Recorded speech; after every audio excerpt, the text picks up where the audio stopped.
Cutting থেকে হওয়া ছোট্ট চারাটিকে আমাদেরকে আরেকটু বড় টবে প্রতিস্থাপন করতে হবে। ছোট্ট গাছটি যেন দ্রুত বৃদ্ধি পায় আর গাছে যেন প্রচুর ফুল ফোটে, এর জন্য খুবই গুরুত্বপূর্ণ হচ্ছে জৈব সার।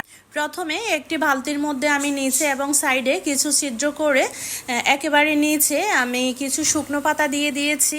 এর উপর আবার কিছু মাটি, আবার কিচেন ওয়েস্ট, এভাবে লেয়ার করে করে সম্পূর্ণ বালতিটি যখন ভরে যাবে তখন কিছুদিনের জন্য রেখে দিব।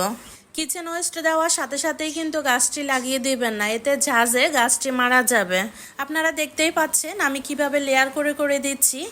এটা সুবিধা হচ্ছে মাটির সাথে যে ভালো ব্যাকটেরিয়াগুলো আছে, ব্যাকটেরিয়াগুলো ওই উপাদানগুলোকে পুঁছিয়ে সারে পরিণত করে দিবে। প্রতিদিনের শাকসবজি ও ফলের ফেলে দেওয়া অংশগুলোকে আমরা জমিয়ে সার তৈরি করতে পারি। দেখুন কলমি শাকের ফেলে দেওয়া অংশ থেকে কত সুন্দর শাক গাছ হয়েছে। এখন উপরে শুকনো পাতার আরেকটা লেয়ার দিয়ে দিচ্ছি। মাটির সাথে চা পাতা আর ডিমের গুঁড়ো দিয়ে আরেকটা মিক্সচার রেডি করে এখন আমি তার উপরে দিয়ে দিচ্ছি।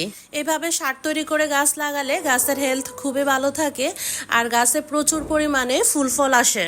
কাটিং থেকে হওয়া বাগান বিলাসের এই ছোট্ট চারাটি আমি এখন এই বালতির মধ্যেই প্রতিস্থাপন করে দিচ্ছি। 2 মাস আগে এই বাগান বিলাসের কাটিংটি বসিয়েছিলাম। দেখতেই পাচ্ছেন কি পরিমাণে ডাল হয়েছে। তো গাছটির নিচের দিকে আমি ডাল রাখবো না, সেজন্য নিচের ডালগুলো কেটে দিয়েছি।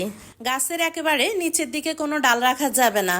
গাছের একেবারে নিচের দিকে যদি ডালপালা বেশি থাকে তাহলে গাছটি জোপালো হয়ে থাকে নিচের দিকে আর মাটিতে অক্সিজেন চলাচল করতে পারে না। আর এই পদ্ধতিতে গাছ লাগালে আপনার 1 বছরের মধ্যে কোনো সার দেওয়ার দরকার নেই।